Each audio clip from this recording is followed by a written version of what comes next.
Hello and welcome to Alyssa Jean's Reviews, and welcome to my review for Star Trek Lower Decks Season 4, Episode 6, Parth Ferengi Heart's Place. This video, of course, will contain spoilers if you have not seen up through the end of this particular episode. So, like all Star Trek shows, or almost all Star Trek shows, Lower Decks has to have their own Ferengi episode. And I will say that this is my favorite Ferengi episode of all time, because I tend to not like them. The Next Generation ones were downright goofy, and the Deep Space Nine ones, I thought just sort of beat the same drum over and over, repeated the same beats, whereas Quark is trying to have some scheme to make money, but then he has a conscience, and he's struggling with the fact that he has a conscience, and they usually like to throw in bad sitcom tropes into it, and there's this reoccurring thing with Brunt trying to scheme to take down the Grand Nagus, and I love Jeffrey Combs, but Brunt was his worst character. That's not his fault. He didn't write the character. He did as good as he could with it. But yeah, it was just repetitive. It was not funny. It was annoying, quite frankly, most of the time. So, to be fair, that's a low bar to clear to say this is my favorite Ferengi episode. But it is quite easily, by far, not even close.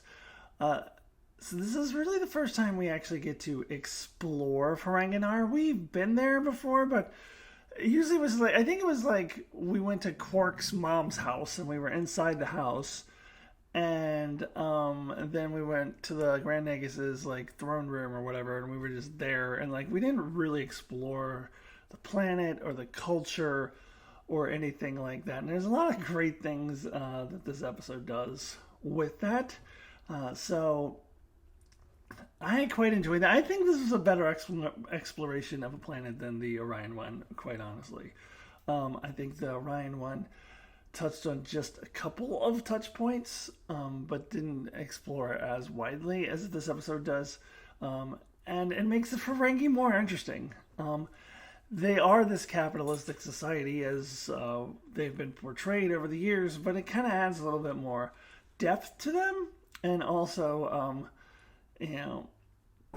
more layers to their, ridiculous overly capitalistic society that we hadn't seen before. So quite love that. Now with the character stories, that's what I always look for in Lower Decks. We got a really interesting one from Mariner, because Mariner has been repeating the same pattern throughout her life.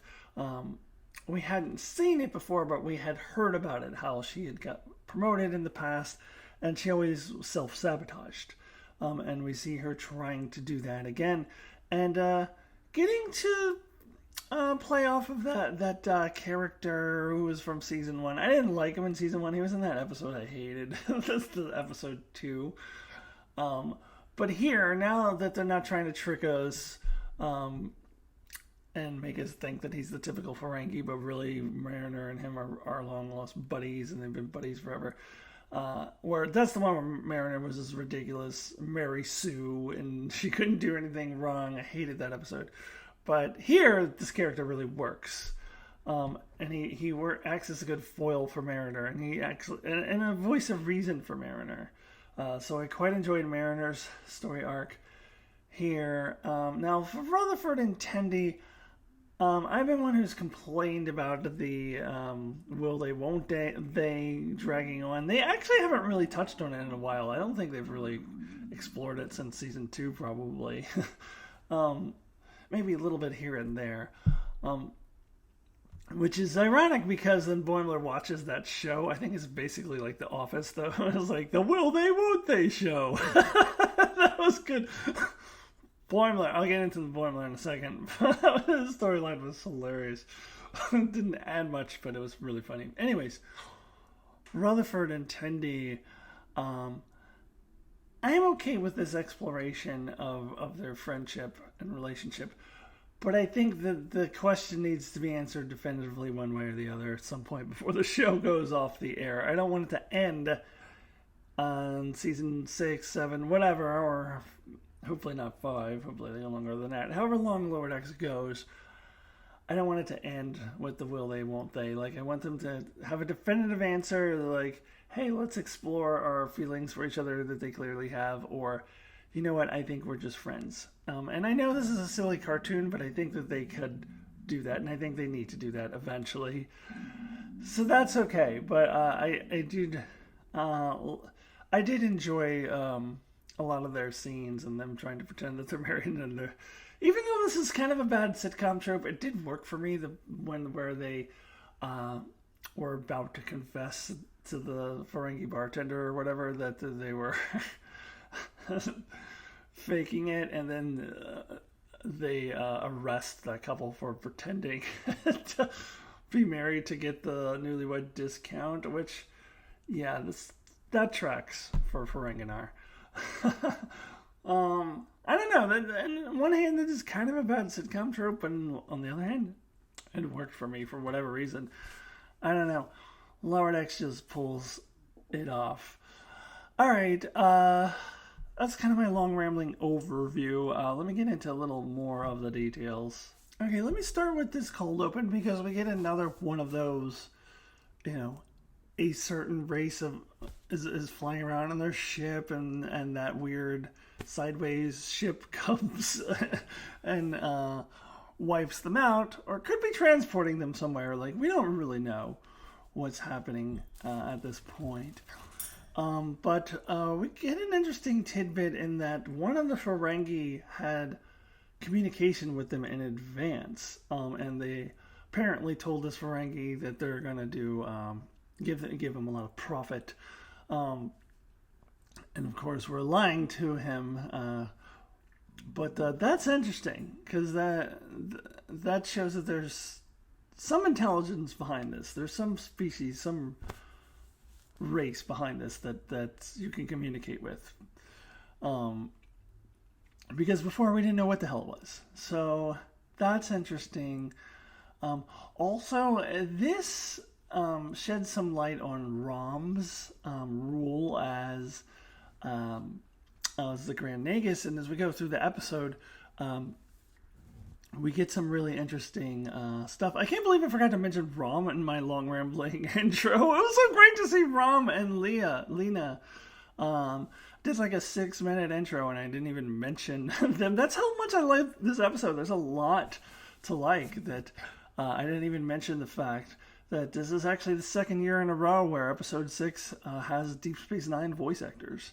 Well, I don't think this one was as good as last year's Deep Space Nine episode. I did quite love it. Anyways, at the very beginning, we get some information on how Rom wants to get rid of all of the weapons. They don't want to sell weapons anymore. But I like that we find it is more complex than that. It's not just that Rom is just completely doing these sweeping changes and making Ferenginar less capitalistic. He wants to keep the heart of the Ferengi culture intact, but maybe with a little more morals. So that was interesting. So that's our first clue into what Rom's rule as Grand Nagus is like. I want to jump into that Rom and Lena storyline, but the last thing I'll say about that intro is that I'm glad we got another piece of information. So I am intrigued. I wanted to see where they're going with this. I wonder how long it's going to take to start diving into it. Episode 8? 9? I don't know. Anyways, so let me start with that Rom and Lena storyline, negotiating with Captain Freeman and that Admiral, the Censor Admiral is what I think of him as. He's the guy who said sensors, and Mariner's like, you said sensors? Like, back in season 1. And he's appeared a couple more times, I believe, if I recall correctly. I don't remember which episodes. But we get that. So I can't believe I forgot to mention this in my intro. So we get this storyline where Ferengi is going to join the Federation, which is interesting. Does that mean that it is in the Federation during Picard times of Star Trek Picard, which takes place, a little bit into the future of this? We don't know, because they do say this is just the first step. So who knows? The door is open for other Star Trek shows, like if Legacy comes out to say, no, that didn't actually happen. So we'll see. But I really enjoyed the storyline because I enjoyed seeing that Rom just isn't way over the top like anti-capitalist, because I think that would be too extreme. I enjoyed seeing him and Lena just swindle the Admiral and him being so dumb and falling for it. And I enjoy seeing Freeman being smart because I think with the Cerritos, they get shat upon a lot by the rest of Starfleet. And I think Freeman can sometimes be portrayed as an idiot. But I enjoy the portrayal here of her being the smart one. And her telling the Admiral, they're conning you right now, right? I'm not listening. And then her coming up with the con at the end of the episode where she's like, well, the one condition is you have to get a planet into the Federation. And Rom's like, that's easy. A lot of planets owe us a lot of debt. We could get anyone into the Federation. And she's like, well, I didn't say which planet. It's actually Kronos, which, as much as they are allies to the Federation, then actually joining up the Federation is, the chances are close to zero. Which is interesting, because I would have said the same thing about Ferengi, but if you had asked me ahead of time, I would have probably given the odds of Ferengi joining, especially with Rom as the Grand Nagus, higher than Kronos. So that was, I love how she swindled them, and then Rom was like, thank you for respecting our culture and our ways, Captain. So let's start over. Let's do this the right way. I really enjoyed that. And I really enjoyed this cameo. And I cannot believe, again, that I forgot to mention this in my intro. But I really, really enjoyed this cameo quite a lot. Good to hear those voices again. Again, not on the same level as Armin Shimmerman and Nana Visitor last season in the same episode 6 slot. But still pretty damn good. And I was really happy to see it. Now let's get this Boimler side plot out of the way. I think the Boimler side plots have been getting progressively better the last 3 weeks. The one from 2 weeks ago I hated. The one from last week was better. This is my favorite. I do think we need to get back to Boimler as a main character. I don't think he's had a main plot since episode 2, where he was leading that away team. Was that 2 or 3? Maybe that was 3. I think that was 3. Anyways, whatever episode that was. He has been getting side plots lately, and so we gotta get back to him as having a main plot. But I really enjoyed this one of him just wanting to go to all these places, like going to way too many places, which was so Boimler. He wanted to do like 40 places, and Ramson said they only had to do like 4 or 5. And instead he ends up like just zoning out on Ferengi television in his hotel room. It's so good. Such a commentary on what a lot of people do on vacations. Like, they make all these plans and then they just end up watching TV in their hotel rooms for hours on end. So I love that. And I love Ferengi television and how it was a parody of our own television. I love how the Sluggo commercial, we've seen Sluggo before. The Sluggo commercial where the guy, the Ferengi guy, like, was drinking a Sluggo, and the woman like pushed the other Ferengi away and like went to the guy with the Sluggo and it said, "This happens to everybody who drinks this Sluggo." and Ford was like, "What? They can just flat out lie to you." It's so good. And then later he's watching that cop landlord show, which was so funny. And the guy is like, I think I'm going to have a refreshing sluggo. And he's like, they put the commercials in the shows? What?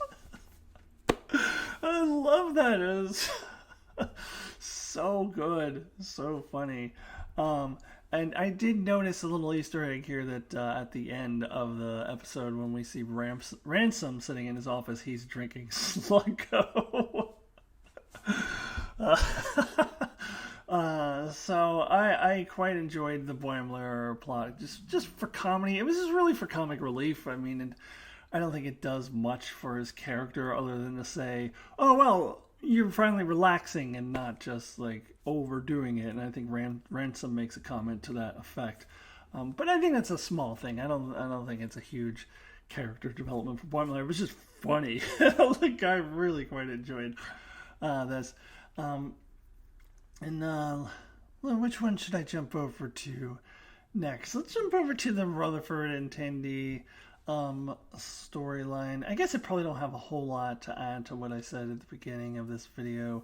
That we gotta get some resolution to the will they won't they eventually.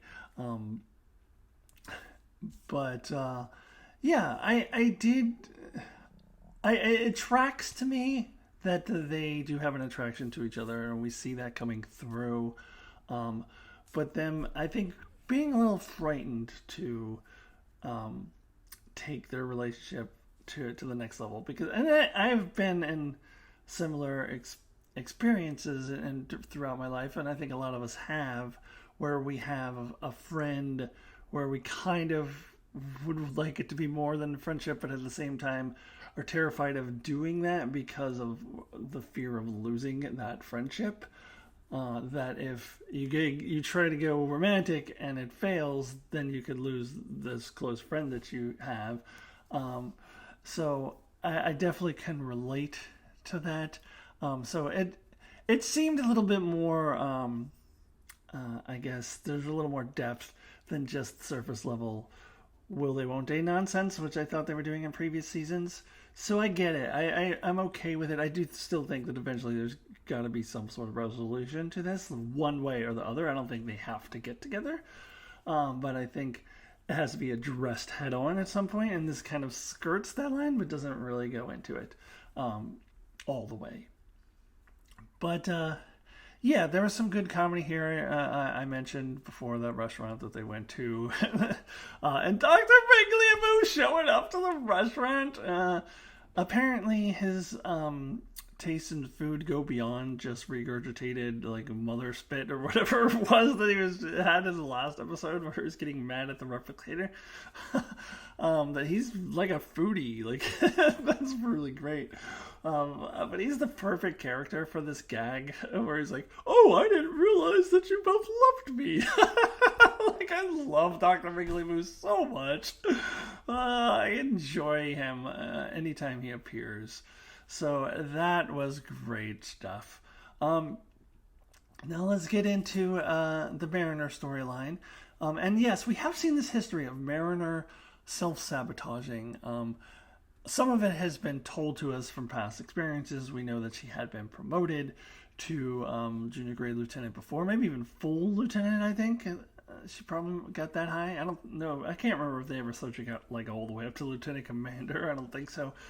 But she self-sabotages because she doesn't want to lose. I guess she's afraid of losing the people she loves. And because she usually does anytime she promotes. So in this case, you know, she's even though she's on the same level as her friends, she I think she still has that fear, and I think she still has that inclination to self-sabotage. She can't stand it that Ransom is nice to her. Like she wants him to be a dick to her, and I actually like the use of that Ferengi. I forget his name. That Ferengi character from season 1. To kind of be a guide to Mariner and say, like, hey, I'm a Ferengi, but hey, this is too much. Again, adding a little more depth to the Ferengi, that they're not just this overly ridiculous, exaggerated capitalistic society on steroids. that they often been portrayed to do. This character is one example. There's many examples in this episode. That I love the I'm just having a nice evening out with my biker gang. I love that Mariner starts a fight with, again, nuance, depth to the Ferengi people, which I quite enjoy, and yet that's the heart of who they are still there. But anyways, I digress. Mariner, I think she needed to kind of work through this, and I think this was a good way for her to do that. And she needed to do it, like, I think, separate from our other characters. She's not doing it with Boimler or Rutherford and Tendi. She's off on her own. I'm just realizing as I'm talking about this, no T'Lyn this week. I did miss her, but I still quite enjoyed this episode even without T'Lyn. So yeah, this is a very strong Mariner episode. Now, one more thing I wanted to add about the Ferengi stuff. There's still some of the gags were funny about their capitalistic society. I love how there's like the Dominion War Memorial, but it was all about all the money that they lost. I'm like, he lost so many gold press platinum bars. Like, I don't know. So Ferengi. So yeah, they just hit the nail on the head just right with the Ferengi. Wasn't too much to one extreme. So I just really, really enjoyed this episode. And the more I think about it, the more I realize how much I enjoyed it. So let me go ahead now and wrap this video up. This review has been a little longer than my reviews often are, because I had a lot to say about this one. So let me go ahead and give my rating out of 10. So my rating out of 10, with 1 being the lowest and 10 being the highest possible score. I wasn't sure when I first finished it where I was going to go with this, but the more I talk through it, the more I have definitely reached the conclusion this is a very strong 9. This is definitely a 9 out of 10 for me. Last week's I gave an 8.5. I think teetering on 9. I could probably bump that up to a 9. So they're doing pretty good this season. I still think it's quite on the level of some of the season 3 stuff they did. This falls a little bit beneath Hero All Trust Nothing to me, but in that same vein, having Deep Space Nine actors come back, exploring a new culture or exploring a old culture more in depth and giving them more nuance. A lot of funny scenes, a lot of comedy here, and character arcs that were really strong. That's what Lower Decks does well. So yeah, I think this is a 9. Very strong 9 for me. Okay, and that does it for my review for episode 6. So next week, for episode 7, I actually have the week off. We have this random fall break at my school, and I'll be traveling on the Thursday, so I will not get my review for episode 7 out until Friday the 13th. Ooh, I always have to do that. Ooh, Friday the 13th in October. So I will see you then for my episode 7 review. Have a good day, everybody. I'll see you soon. Goodbye.